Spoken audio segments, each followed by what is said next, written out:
గంతులు వేసుకుంటూ వచ్చాడట.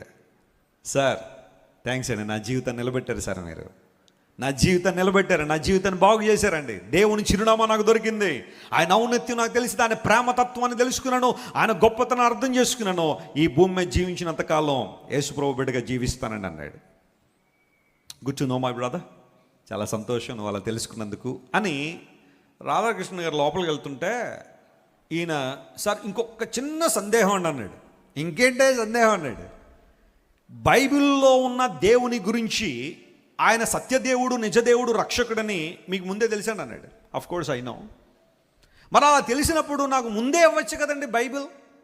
ఏవేవో పుస్తకాలు ఇచ్చారు నాకు, రకరకాల పుస్తకాలు వెళ్ళి చదవమన్నారు, ముందే ఇవ్వచ్చు కదంటే ఆయన అన్నాడు, జాగ్రత్త వినండి, రాధాకృష్ణన్ చెప్పారనో లేదా జాన్ వెస్లీ చెప్పాడనో లేదా మరొకరి సేవకులు చెప్పారనో తెలుసుకోవడం ఉత్తమమే, కానీ అనుభవపూర్వకంగా నువ్వు తెలుసుకున్న